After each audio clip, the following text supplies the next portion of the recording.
প্রিয় দর্শক, radiant care চেতনায় নজরুল অনুষ্ঠানে আপনাদের সকলকে স্বাগত জানাই।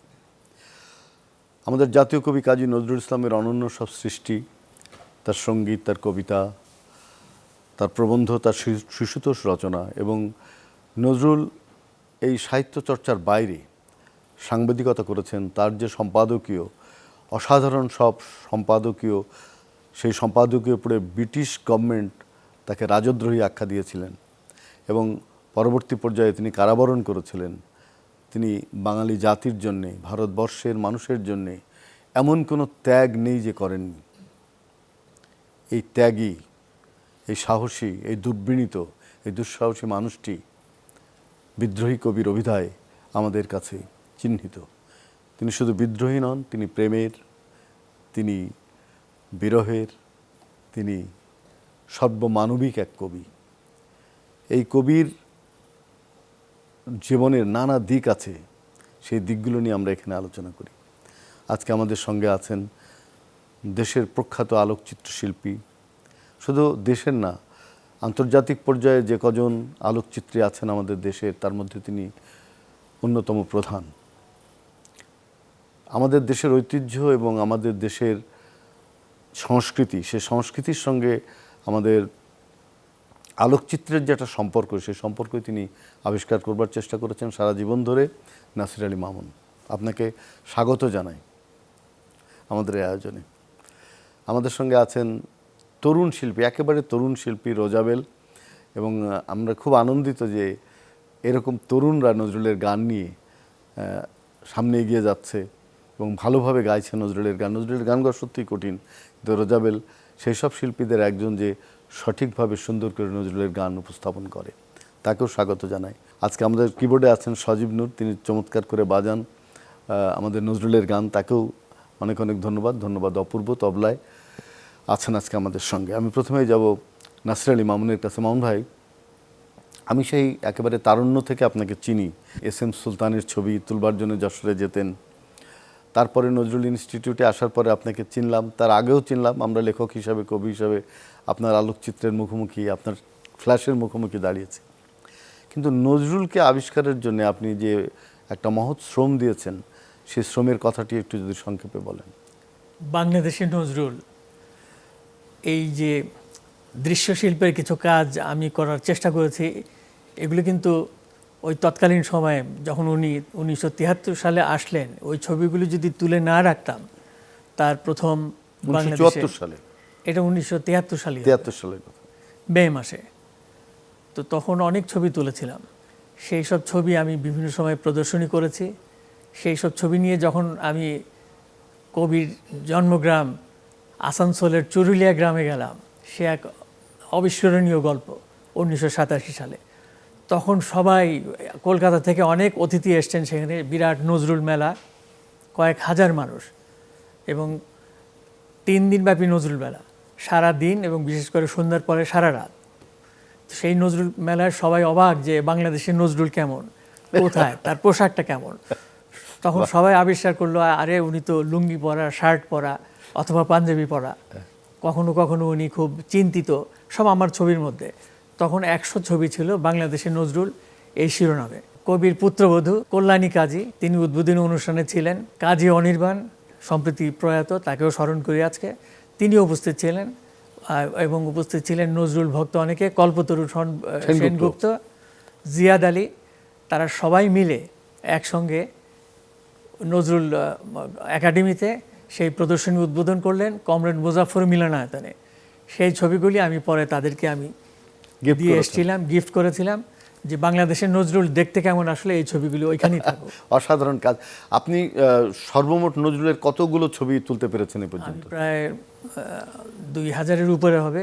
তার বিভিন্ন ইভেন্টসে পোর্ট্রেট, এবং আমি একটা খুব বিরল একটা সময়ে নজরুল ভবন, যেখানে এখন নজরুল ইনস্টিটিউট ধানমন্ডি, 28 নম্বর রোডে, সেখানে 30শে ডিসেম্বর 1973 সালে আমি যখন গিয়েছিলাম, তখন ওই বাড়িতে কেউ নেই, শুধু উমা কাজী এবং তার একজন ভৃত্য এবং শাহু নামে একজন, তিনি প্রয়াত হয়েছেন ওই সময়। তিনি থাকতেন। উনি আদিবাসী ছিলেন এবং কবি নজরুল যখন কলকাতায় অসুস্থ তখন কিন্তু সে সেবা করেছিলেন কবি নজরুলের পরিবারের এবং পরিবারের সঙ্গে থেকে তিনি উপস্থিত ছিলেন। কিন্তু আমি যখন একতলায় ঢুকলাম তখন একটি লোকও আমাকে মানে বুঝতে পারেনি। তখন কবি নজরুল প্রায় অসুস্থ থাকেন, ওখানে অতিথি কেউ গেলে তাদের পারমিশন নিয়ে যেতে হয়। আমি এবং আমার বন্ধু ছবি তুলতে গেলাম, নজরুলের পাশে বসে তাকে জড়িয়ে ধরে ছবি তুললাম, তিনি আমার দিকে তাকিয়ে আমি তার দিকে তাকিয়ে, এইরকম অভাবনীয় দৃশ্য, আমার বন্ধু সেই দৃশ্য ছবি তুলছে। হঠাৎ এক সময় একটা ছাতা দেখে কবি নজরুল, ওদিন বৃষ্টিও ছিল, একটু শীতের মধ্যে যে বৃষ্টি পড়ে না, আমার বন্ধু ওই ছাতা নিয়ে গিয়েছিল। সেই ছাতিটা ওনার চোখে পড়ার সাথে সাথে উনি অদ্ভুত এক ধরনের আওয়াজ করলেন এবং বেশ জোরে সেই আওয়াজ, মনে হয় যে মাইকে ব্রডকাস্টিং ভয়েস। তখন দোতলা থেকে দ্রুত নেমে আসলেন উমা কাজী। তিনি আমাদের দেখে খুবই বিরক্ত এবং রাগ এবং আমাদেরকে বের করে দিলেন। তখন ওই আওয়াজটার সাথে সাথে আমার বন্ধু কিন্তু তবলা বাজিয়েছিল, তবলা বাজানে নজরুল খুব উৎফুল্ল খুশি। আচ্ছা, আমি পটাপট কয়েকটা পোর্ট্রেট তখন তার করলাম, এর মধ্যে উনি এসে আমাদের বের করে দিলেন। এইটা কোনোদিন এই স্মৃতি ভুলবো না। এই যে নজরুলের শরীরের সঙ্গে শরীর লাগানো, তার হাত স্পর্শ করলাম, তার ডান হাত বা হাত, বাহ, এবং তার চুল স্পর্শ করলাম, একটা অনধিকার চর্চার মতো অত্যন্ত আনন্দের সঙ্গে ভালোবেসে, সেই স্মৃতি কোনোদিনও ভুলবো না। যে কাজী নজরুলের চোখ সামনাসামনি দেখা, লেন্সের মধ্যে দিয়ে দেখা এবং বারে বারে দেখা, আমার জীবনে এগুলি ঘটেছে। আমি মনে করি সেই জন্য আমি অত্যন্ত সৌভাগ্যবান। অনেক ধন্যবাদ। আবারও আপনার কাছে আসছি। রোজাবেল, কোন গানটি শুনবো? যে অবহেলা দিয়ে মোরে। যে অবহেলা দিলে মরে, শুনি আমরা।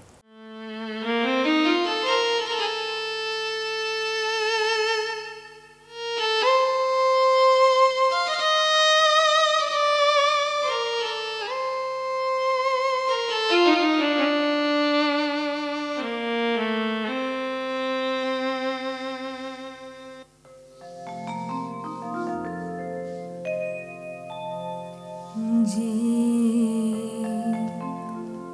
অবহেলা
বাহ, অসাধারণ।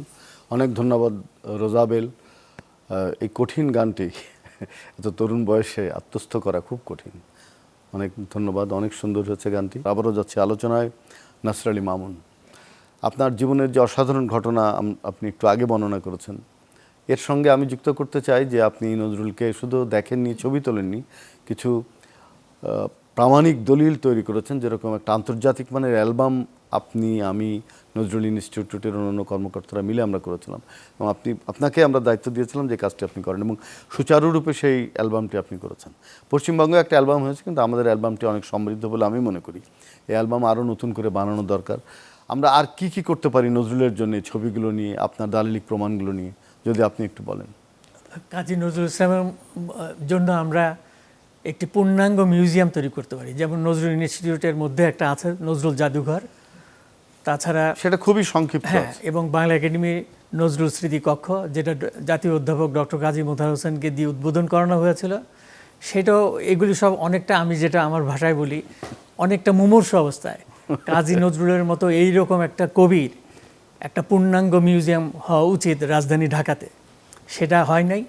আমাদের এই অনুষ্ঠান থেকে আমাদের দাবি থাকবে তার একটি জাদুঘর করা দরকার, যেখানে তার শুধু আলোকচিত্র নয়, নানা বিষয়, তার পোশাক আশাক, জীবনের সামগ্রিক একটা রূপ যেন এবং সেখানে আমরা পাই। পুরনো রেকর্ডস, সেগুলো আনা সম্ভব। নজরুল ইনস্টিটিউটে ওগুলো আছে। আমরা তো 1800 গানের রেকর্ড সংগ্রহ করেছিলাম, আপনি জানেন সেগুলো। নজরুলের অনেক হাতের লেখা, নজরুলের বন্ধুদের লেখা চিঠি, নজরুলের আব্দুল কাদেরের মেয়ের বিয়েতে যে শাড়ি দিয়েছিলেন সেটিও আমাদের ওখানে আমরা পেয়েছিলাম, তার থালা, পানের, তারপরে অনেক কিছু ছিল। এখন কী অবস্থায় আছে আমরা জানি না, সেগুলোকে জাদুঘরে রাখতে হবে। আপনি যেটা বললেন যে নজরুলের আলোকচিত্র, তা আমি একটু পুরনো দিনে ফিরে যাই।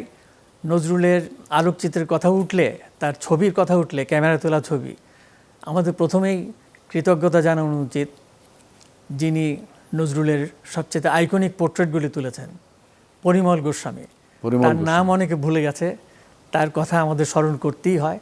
এই যে নজরুলের ছবিটি টুপি মাথায় আজকে অনুষ্ঠানের ব্যাকগ্রাউন্ডে আমি দেখলাম, সেই ছবিটি কিন্তু ওনার তোলা, এবং হিজ মাস্টার্স ভয়েস, যে গ্রামাফোন রেকর্ডের কাভারে ওই তৎকালীন সময়, এবং টুপি মাথায় নজরুল এবং হারমোনিয়াম হাতে নজরুল, সমস্ত ছবিগুলি তার নিজের তোলা।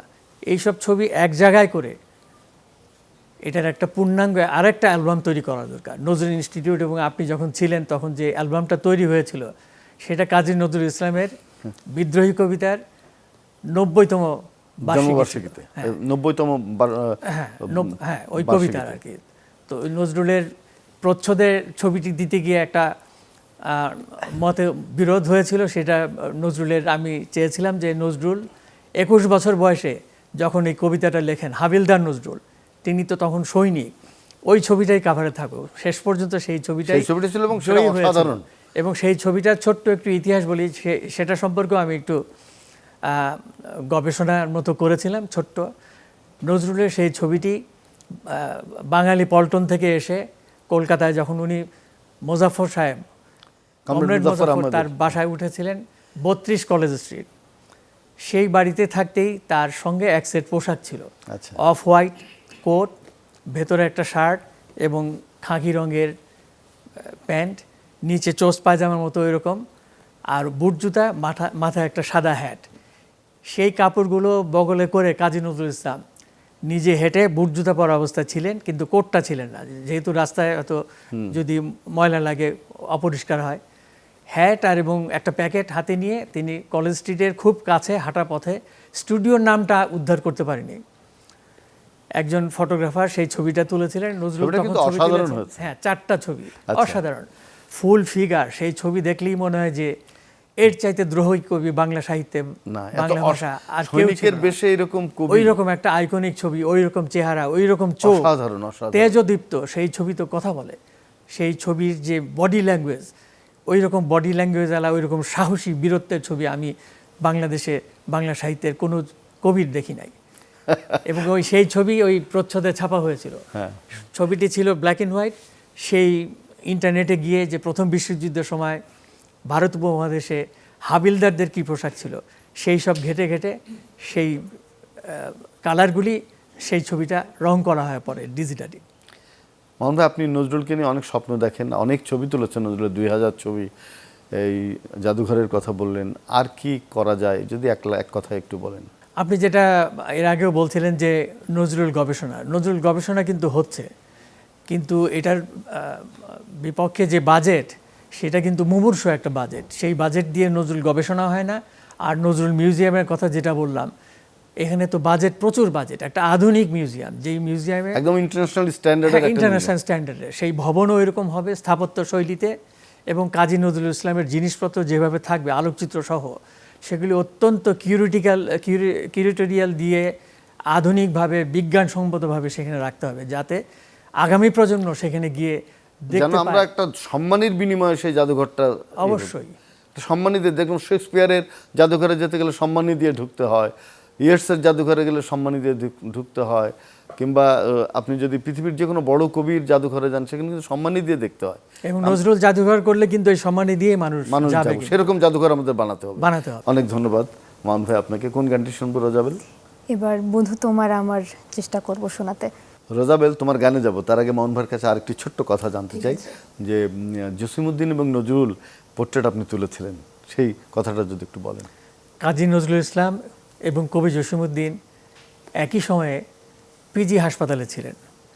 কবি ছিলেন 217 সম্ভবত, আমি যদি ভুল না করে থাকি, আর জসিমউদ্দিন তার কয়েকটা ক্যাবিনের পরেই ছিলেন। ওই সময় আমি 1975 সালে আগস্ট মাসে, একটা ভয়ঙ্কর সময়, সেই সময় পিজি হাসপাতালে গেলাম।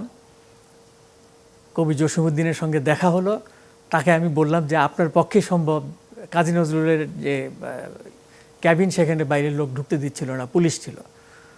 উনি বললেন যে আমি কি করব। আমি বললাম যে আমাকে নিয়ে তার রুমে চলেন। বলে আমি তার রুমে, বলে ওনাকে আমি নিয়ে আসি। আমি তো অবাক। জসিমউদ্দিন গিয়ে, আমি জসিমউদ্দিনের ক্যাবিনে বসা, কাজী নজরুলকে উনি নিয়ে এলেন ধরে, নিয়ে আসছেন বারান্দা দিয়ে, আমি দেখে আমি দৌড়ে বারান্দা গেলাম, তখন ছবি তুললাম।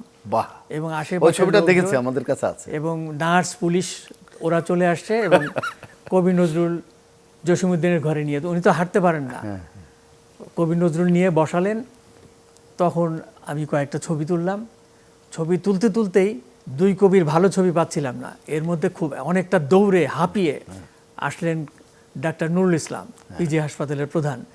তিনি খুবই উত্তেজিত, বিরক্ত, যে কে নিয়ে আসছে এখানে, কেন আপনি আনলেন, আমাকে অভিযুক্ত করছে। তখন জসিমউদ্দিন বলল যে ও আনে নাই, আমি নিয়ে আসছি। তখন কাজী নজরুলকে সবাই মিলে হুইল চেয়ারে করে কাজী নজরুলের রুমে নিয়ে গেলেন, এবং উনি জসিমউদ্দিনকে বললেন যে আপনি এখন ওনাকে নিয়ে যেতে পারেন। আমরা দুইজন গেলাম পিজি হাসপাতালের পিছন দিকের বারান্দাটায়। কবি নজরুল তখন অ্যাজিটেটেড আর কি, ওই যে হাঁটা, তাকে ধরে নিয়ে যাওয়া হচ্ছে, হুইল চেয়ারে না। তখন জসিমউদ্দিন তার কাছে গিয়ে বললেন, কাজীদা আমি জসিম, 3 বার বললেন এরকম। নজরুল তখন একেবারে শান্ত হয়ে ফ্যাল ফ্যাল দৃষ্টিতে তাকালেন, এবং জসিমউদ্দিন তার পাশে, নজরুল চেয়ারে বসা। সেই দৃশ্য আমি ধারণ করলাম। তখন আমি দেখলাম যে কলকাতায় কাজী নজরুল এবং জসিমউদ্দিনের যে বহুবার দেখা হয়েছিল, সেই রকম একটা দৃশ্য যেন আমি সিনেমার মতো দেখতে পাচ্ছি। বাহ, এটা একটা বিরল দৃশ্য। অনেক ধন্যবাদ। এই ছবি আমাদের কাছে আছে, অমর ছবি। রোজাবেল, গান শুনি।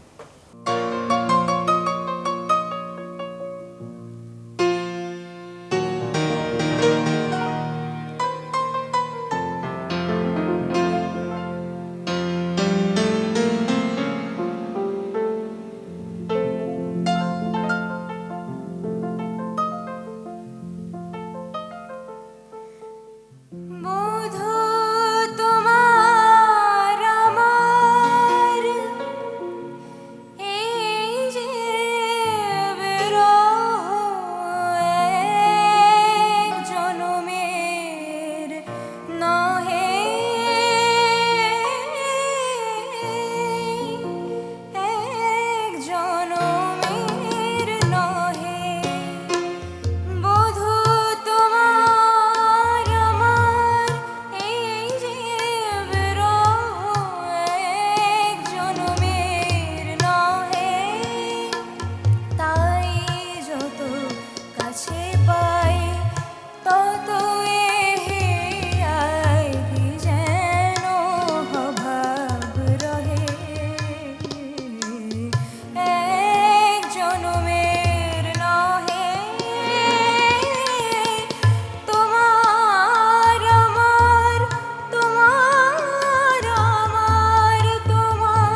হে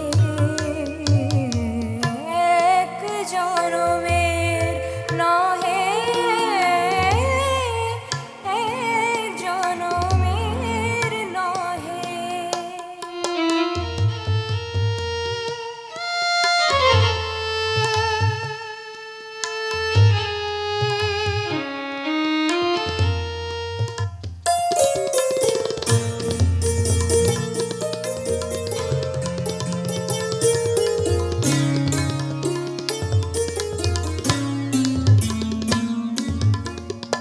আমরা বুঝি গো বাঁধিব না ঘর অভিশাপ বিধাতার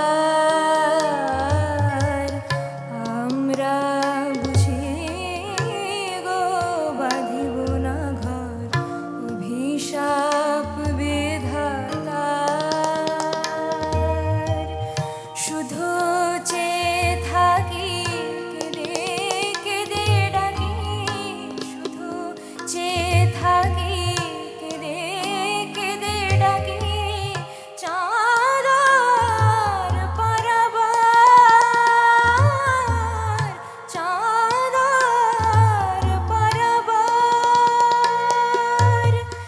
মোদের মিলন মঞ্জুরি দুটি হয় শতবার ফুটে শতবার ঝরে যায় মোদের মিলন মঞ্জুরি দুটি হয় শতবার ফুটে শতবার ঝরে যায় আমি কাঁদি ব্রজে বধূ আমি কাঁদি ব্রজে তুমি কাঁদো মথুরায় মাঝে অপার যমুনা বহে মাঝে অপার যমুনা বহে বধূ তোমার আমারি যে বিরহ এক জনমের নহে বধূ তোমার আমারি যে বিরহ এক জনমের নহে তাই যত কাছে পাই তত এহিয়ায় কি যেন অভাব রহে